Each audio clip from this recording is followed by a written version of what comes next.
¿Qué tal, amigos? Bienvenidos una vez más a nuestro podcast en voz alta. Ya lo saben, soy Luz María Sánchez y me da muchísimo gusto volver a encontrarme con ustedes. Muchas gracias por seguirme en mis redes sociales, en Instagram como luzmis-voz, en Facebook como Luz Más Sánchez y también en voz alta, y ahora también en el canal de YouTube que es en voz alta MX, y por supuesto en este podcast que pueden descargar en Spotify o en Anchor. Entre martes y miércoles ya están arriba los nuevos episodios. Y hoy estoy muy agradecida y muy contenta de que nuevamente mi amiga, mi queridísima amiga, periodista, admiradísima, estudiosa de temas judiciales y de derechos humanos, María Elena Cantú, esté con nosotros. Bienvenida. Como siempre, Luz, de verdad es un placer acompañarles y además eres afortunada en el sentido de, a ver, ¿qué quiero decir con afortunada? Eres una mujer que tiene todo. Tienes el privilegio, creo yo, de compartir espacios con otras mujeres destacadas como tú. Y este es el resultado de una mujer como Luzma, que tiene una amplia trayectoria también en temas jurídicos, en temas de derechos humanos, en temas judiciales. Así que la honrada soy yo, estar aquí con ella. Estos son muchos halagos, Ya, pero amigos, cebollas. traemos un tema y por eso es que me atreví a invitar a Malala, como le decimos los amigos, porque vamos a hablar de un tema que yo ya les había prometido al inicio de esta temporada, hablar de mujeres de poder, y en particular de pues un fenómeno que ocurrió en los primeros días, en el primer día hábil de enero, que fue electa como la presidenta del Poder Judicial de la Federación, presidenta de la Suprema Corte, del Consejo de la Judicatura, doña Norma Lucía Piña Hernández, que bueno, pues se erige como la primera mujer en este poder judicial, y hay muchas expectativas, se van a romper techos de cristal o no. De eso vamos a platicar el día de hoy aquí con Malala. Y para empezar, amiga, quizá nuestros amigos no, se preguntarán, bueno, ¿por qué tanta laraca? ¿Por qué tanta importancia en que primero una mujer sea la titular de un poder importante? Pero ¿por qué? ¿Qué significa para los mexicanos que tengamos por primera vez a una dama en estas pues nuevas tareas de poder? Yo creo que es un tema absolutamente importante. Me parece que es un paso más hacia los derechos, es un paso hacia el tema de equidad de género. Es decir, la llegada de Norma Piña significa que las mujeres seguimos abriendo espacios. Y hay un tema muy interesante porque Norma Piña tiene 34 años de carrera en el Poder Judicial.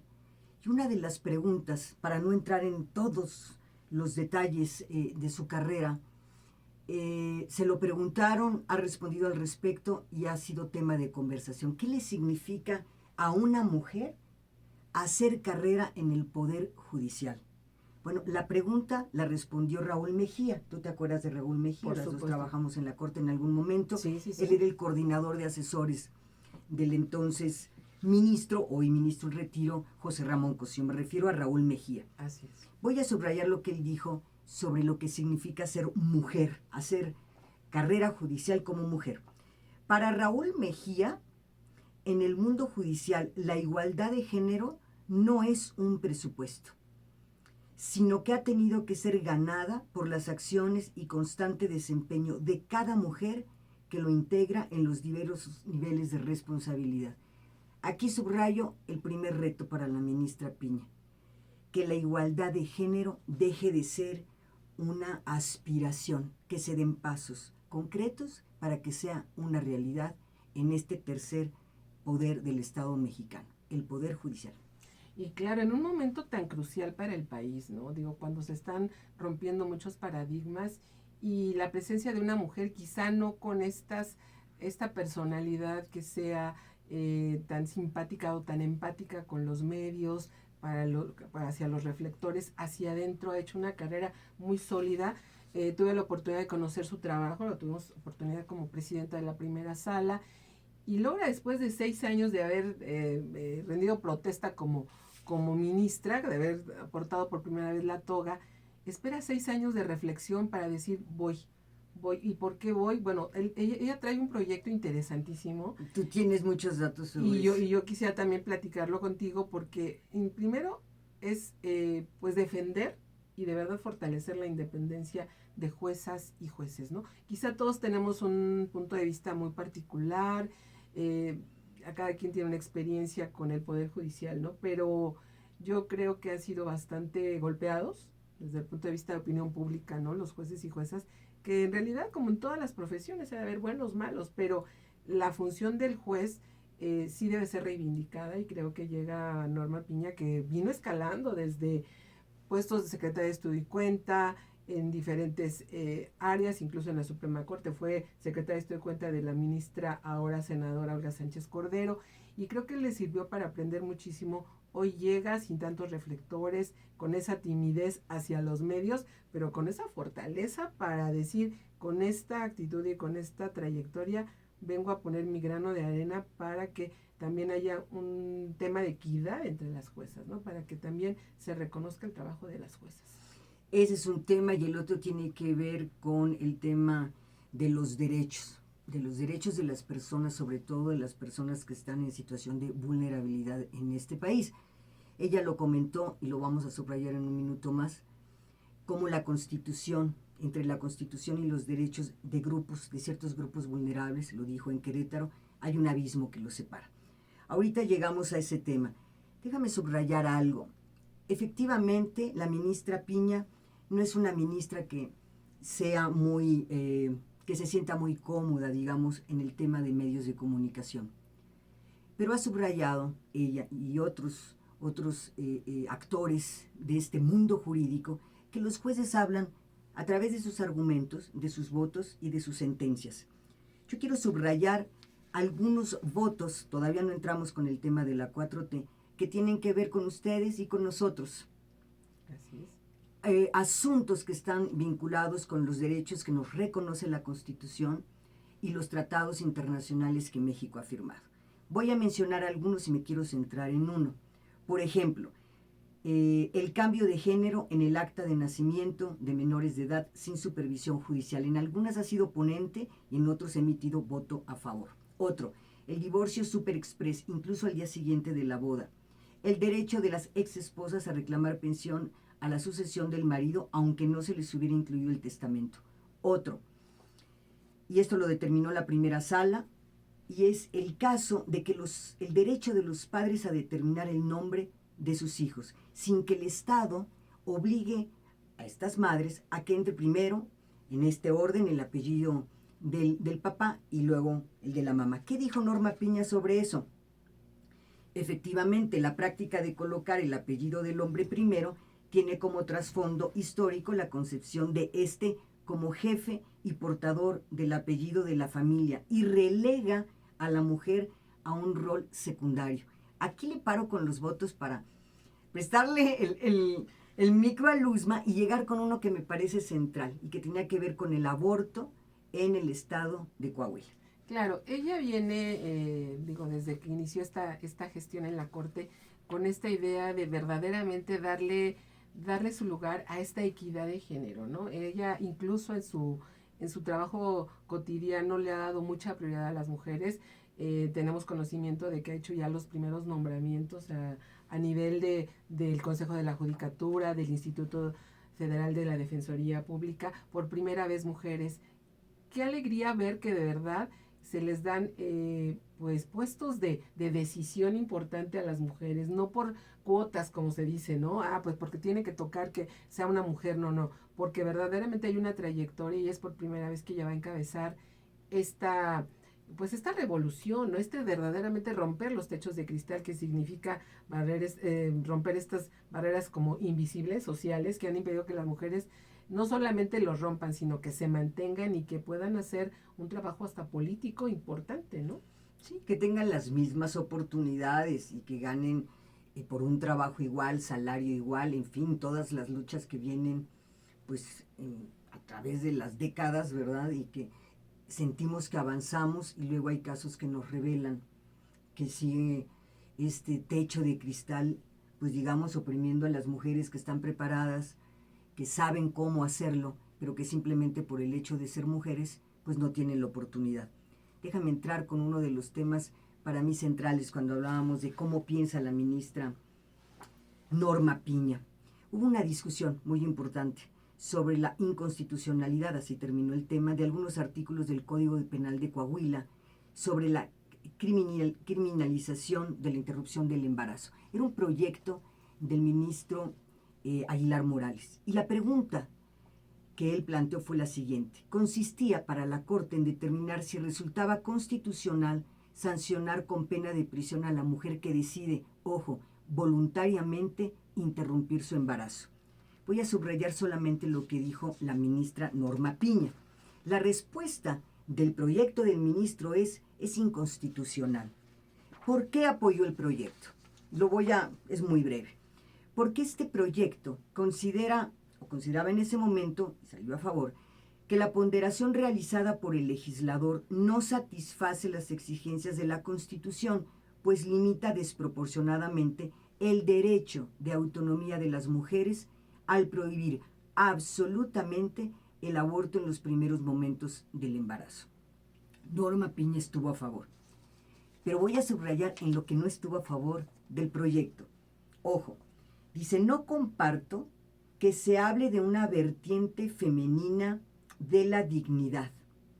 No es adecuado porque la dignidad en este sentido es justamente el fundamento de la igualdad de los derechos entre los hombres y las mujeres, pues ambos compartimos la misma dignidad en tanto seres dotados de las mismas características básicas, sensibilidad, conciencia de sí mismos como seres individuales, persistentes en el tiempo y racionalidad. Y es peligroso, a mi juicio, porque sugiere justamente que hubiera una diferencia fundamental en la dignidad entre hombres y mujeres, lo que históricamente ha llevado a cimentar la subordinación de las mujeres a los hombres, dijo Piña.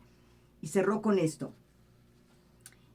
Dice, quiero comentarles que revisemos los artículos del Código Penal y nosotros mismos lo que vemos es esto. Generalmente los legisladores, cuando se trata de violación, permiten el aborto, incluso en cualquier tiempo del embarazo. En cambio, cuando no es por violación, sino cuando es por libertad, autonomía de la mujer, no lo permiten. Y dice, ¿qué quiero decir? Lo que ella quiere decir es que normas como estas, dijo, lo que están haciendo es castigar la conducta sexual de la mujer. Castigar la conducta sexual de la mujer, dice. Lo que a mi juicio también lo hace inconstitucional. Palabra luz. Nosotros trabajamos algunos años en la Corte. Yo no había escuchado argumentos como esto. Claro, porque el tema del aborto tenía que ver con otros temas. Y este era central, porque a juicio de la ministra, hoy presidenta de la Corte, abordaba el tema del aborto en toda su complejidad. Y había un tema sobre la autonomía y suspender el embarazo de manera voluntaria. Sí. Entonces me parece que si hablamos de cómo piensan las personas, o lo que las mujeres podemos esperar cuando llega este pensamiento distinto a la presidencia de la Corte, en lo que tenemos que pensar y revisar son en esto, cuando esto se traduce en votos concretos y en sentencias concretas a favor de los derechos, en este caso de las mujeres. Eso me parece central, más allá de que sean simpáticos o no con la prensa. Por supuesto, yo creo que viene a ser como el colofón o el inicio de una nueva cultura, porque no estamos hablando de la diferencia hombre-mujer, hombre contra mujer, sino de una dignidad humana, y viene a ser el colofón de una serie de resoluciones que vino dando la Suprema Corte desde hace años, pero ya se habla con esta claridad, y creo que es importante que las mujeres sepan de qué lado está la ministra, ¿no? No tanto de las mujeres, sino de una dignidad que nos protege a todos, y ver esta situación tan delicada, como bien dices, que es la despenalización del aborto, desde una perspectiva global de derechos humanos, y que quede asentado en resoluciones que, amigos, de verdad ustedes las pueden revisar. Sí, este es un tema central. Y en caso de que ustedes tuviesen alguna problemática similar, acudan a las jurisprudencias, acudan a estas resoluciones y vean lo que ha dicho la Corte en este tema, porque eso las puede valga la redundancia, amparar en sus mismos propios asuntos en cualquier lugar de la República Mexicana, ¿no? Porque este es un asunto en Coahuila, pero viene como desencadenando todos estos criterios que se pueden ir adecuando a las legislaciones de los estados que todavía tienen estas problemáticas legales, ¿no? De no permitirlo, de penalizarlo de alguna manera, ¿no? Déjame llevarte a un tema, ha generado, como bien dices, una gran expectativa la llegada de Norma Piña a la presidencia de la Corte. Digo que ha tenido como dos grandes momentos. Uno, el tema de la votación, ¿no? Cuando estaban votando, ¿verdad?, los ministros, y finalmente ella resultó favorecida con la mayor parte de los Y nadie lo creía, digo, dentro de no, los ahí estaba cercanos, dura la batalla. Nadie creía porque pues sí se había lanzado, pero no había una, la balanza no estaba con ella, había otros factores, ¿no? Y sabemos, había una otra compañera que estaba luchando por esta muy posición, apoyada por el presidente, etcétera. Y que sabemos que ese es ahora sí que tema de otro programa acerca de esta cuestión de sus tesis o no tesis, pero vamos, en este Luces y Sombras, la ministra estaba calladita con su propuesta y ese día dio un vuelco la Suprema Corte.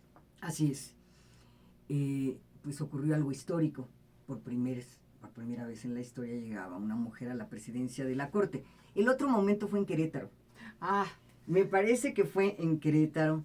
Y aquí me parece también que la ministra mandó dos mensajes. Uno con su discurso, que ahorita vamos a detallar algunos puntos.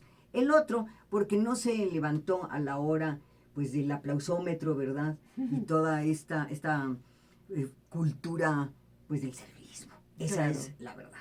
Ella, aquí, como ustedes saben muy bien, pues el Estado tiene tres poderes: ejecutivo, legislativo y judicial. Hablaban de que se rompió el protocolo. No, los que saben del tema dijeron, el protocolo es que los tres poderes van al centro de esa mesa que todos vieron, y que ahí estaba el presidente con el secretario de la defensa. Ahí van ejecutivo, legislativo y judicial. Lo que hizo fue mandarlos al rincón, como diciendo, el centro soy yo. Qué raro, ¿verdad? No, pues, parte de este estilo de gobernar, ¿no? ¿Qué subrayaríamos de, para mí, dos puntos de ese discurso? El primero es lo que te comentaba.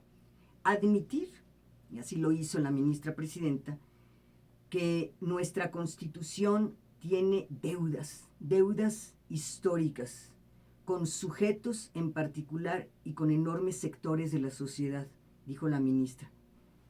¿Quiénes? Mujeres, personas en situación de pobreza y discriminación, la infancia, las personas con discapacidad, las y los migrantes, los individuos, personas, comunidades y pueblos indígenas. Porque sí, hay quien sostiene que la Constitución es un poema maravilloso en materia de derechos, pero de que salga del papel y trastoque la vida de las personas, se abre un abismo. Ella reconoce que falta mucho por hacer. Y el segundo tiene que ver con algo que pues sí dolió, porque habló pues de la independencia judicial, algo que parece que a uno de los tres poderes le resulta muy incómodo. Y que se cuidó muchísimo el presidente saliente de hablar del tema, ¿no? Para no molestar al Ejecutivo Federal. Siempre acomodando el discurso, hasta palabras similares que maneja la 4T.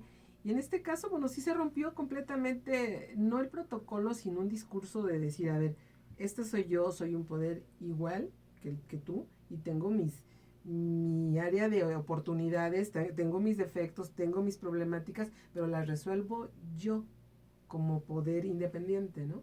Fue una ceremonia que en los primeros círculos políticos, bueno, causó mucha sorpresa, pero ya debería de ser como que el estilo que se va a impregnar desde este momento. O sea, nadie se subordina a nadie. En este caso, digo, el legislativo es otra cosa. La separación de poderes, pero pues tenemos un ejecutivo que quiere todo el poder y todo el control. Por eso pues, les resultó muy incómodo. Pero traigo las palabras de las que más me gustaron, que habló de este discurso, y es de Lorenzo Córdoba, otro incómodo para el Ejecutivo, el presidente del Instituto Nacional Electoral. Dijo, gran discurso de la ministra Piña en Querétaro, resaltando la independencia judicial como principio central de la vida democrática, pues hay quienes ven en la Constitución algo prescindible en aras de sus intereses políticos. A mí me pareció central que la ministra se aparte, se distancie de la política que siguió Arturo Saldívar, Sí. que era pues totalmente a favor de la 4T, como bien señalas, y que la mirada esté centrada en eso, en los retos, en los desafíos del Poder Judicial de la Federación, un poder independiente del otro, y que las decisiones de los juzgadores se respeten. Claro, hay que revisar también hacia adentro, no sabemos exactamente cuál sea el ánimo de jueces y juezas, porque también habrá una revisión. Yo creo que la ministra hacia afuera es lo que está diciendo y hacia adentro también habrá reformas, porque sí viene a sacudir al interior. Hay mucha esperanza, pero también viene a sacudir muchas de las prácticas que de pronto por la lejanía o lo que tú quieras o por otros intereses, sí verdaderamente hay jueces que se han inclinado por muchas razones a proteger a ciertos grupos de poder, ¿no? Digamos que los grandes delincuentes del narcotráfico y todo esto. Entonces la ministra yo creo que va a decir, a ver, no me voy a ver tanto hacia las cámaras, pero sí voy a trabajar hacia adentro de mi Consejo de la Judicatura para lograr este prestigio y esta reivindicación. Yo vine de ustedes y también voy a revisar qué es lo que están haciendo, porque por ahí veía que estaba también a favor de esta reestructuración de los salarios, de las remuneraciones. Y qué bueno, ¿no? Qué bueno, porque eso finalmente como pueblo es lo que se maneja mucho en el discurso oficial, ¿no? Es que ganan mucho. Sí, vayan revisando y justamente ella será a lo mejor un parteaguas para redefinir toda esta situación de salarios y de remuneraciones, ¿no? Sí, el Poder Judicial de la Federación tiene enormes desafíos, muchísimos. Unos de ellos los acabas tú de mencionar y tiene que ver con esta red de amiguismos, meten a los familiares. Se han dado casos verdaderamente escandalosos de un magistrado que tiene metida a la esposa, a los hijos, a los hermanos. Esto es una cosa que tiene que terminar. Por otro lado, el Consejo de la Judicatura está para eso, para revisar la actuación de juzgadores que no cumplen con su trabajo, que son omisos, que se tardan años para resolver cuando ya estamos bajo un sistema que está diseñado para que eso deje de ocurrir. Y por otro lado, pues la corrupción. Así es. Que las sentencias no estén vinculadas a los intereses del juzgador. El Consejo de la Judicatura está para eso. La cosa es que funcione. Claro. Es el gran ojo observador, el que le impone la disciplina a los juzgadores. Ella es la presidenta de la Suprema Corte de Justicia y la presidenta del Consejo de la Judicatura Federal. Que deje huella, Norma Piña. Claro. A veces encontramos en los políticos, en los funcionarios públicos, mucho discurso, mucha paja y cero resultados. Tenemos muchos ejemplos de ello. Norma Piña, no le gustan tanto los medios de comunicación. Quizás no vamos a encontrar ni los grandes discursos, ni las promesas, ni las fotos. Ni las grandes entrevistas, ojalá la tuviéramos aquí para platicar. Así es. Pero no va a suceder. Pero lo que queremos son resultados. Queremos un Poder Judicial de la Federación que le responda a los ciudadanos tal como están obligados, porque así lo señala y se los ordena la Constitución.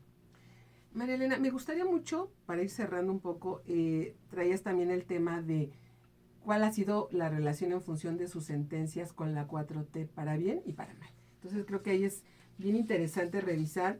Yo tengo por ahí algunos temas. Yo también los traigo. Yo traigo por ahí, la ministra se distinguió y precisamente previo a esto yo creo que el presidente de la República la identifica muy bien porque ella hizo algunos votos en el año pasado y en el 20 para invalidar casos como la reforma de la ley de la industria eléctrica para favorecer a la Comisión Federal de Electricidad.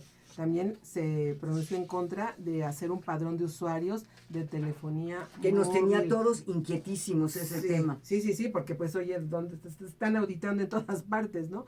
También la compra de medicamentos vía un sistema que estaba proponiendo el gobierno federal.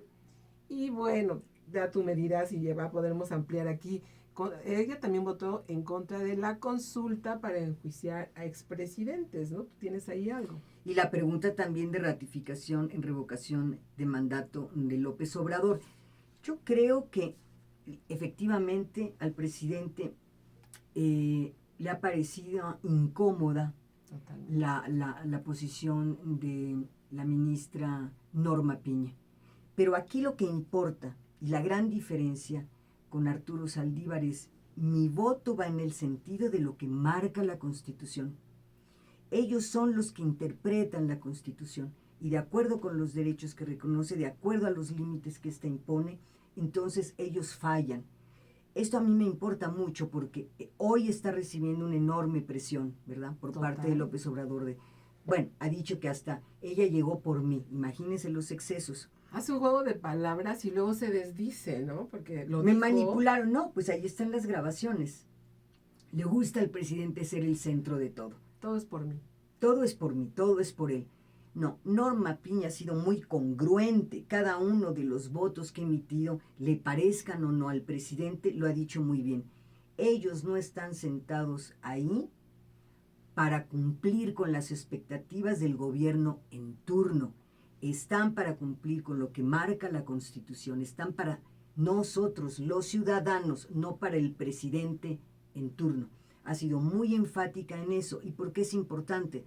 Porque tal cual lo ha expresado en el Pleno, sobre todo en el Pleno, esas palabras se reflejan en votos concretos. No están ahí para servir al presidente.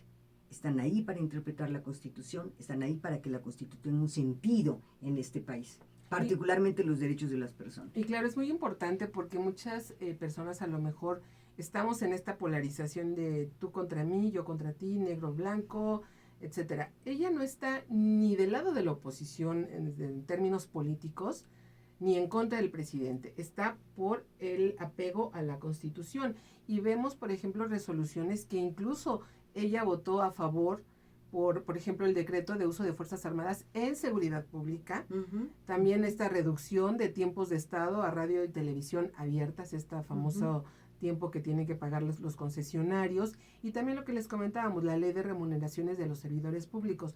O sea, no es que digan, la sociedad diga, es que bueno, ya tenemos a la primera mujer que va a combatir al presidente porque está de nuestro lado. No, la Constitución es la Carta Magna, es su ley suprema de todos y de ella misma para poder equilibrar las cosas. Igual veremos resoluciones que a lo mejor no nos gustan, pero si están apegadas a la Constitución tendrán que resultar viables. Y si las propone la 4T, pues serán viables. Pero lo que sea una imposición o que sea una cuestión que así te lo dicto. O que sea inconstitucional. Y que la ley, ¿cómo es la expresión, no? La ley no me importa. No me vengan con que no la ley es la ley. La ley es la ley. La ley es la ley. Y todo lo que tú quieras en el marco constitucional. Si no, y bueno, vemos las obras, ya sabes, ¿no? Las mega obras que se inventaron un decreto para que no sean auditadas, para que no nadie las pueda impugnar. Y hay muchas cosas que yo de pronto reviso y digo, esto es inconstitucional, pero no ha llegado a la Corte para poderlo resolver de una manera adecuada. Pero hay muchas cosas que han hecho en el Ejecutivo que trastocan a la Constitución. Y el enorme reto, el plan B, el tema electoral. Esto va a ser de los temas cruciales y que le tocan en la presidencia de la ministra. Este cambio de reglas tan riesgoso para nuestra democracia, lo que está haciendo es mover piezas cruciales a la hora de que se cuenten los votos. Yo creo que la ministra, y con esto concluyo, tiene enormes desafíos. Hay que ver su trabajo con lupa, sí, pero no en función de López Obrador, respecto de las responsabilidades que la Constitución le marca. Un trabajo como ministra presidenta de la Corte, un trabajo como presidenta del Consejo de la Judicatura Federal que tiene que ver con la actuación, con las responsabilidades que tienen los juzgadores. Y muy importante, no esperemos que sea pues como en las mañaneras, ¿verdad?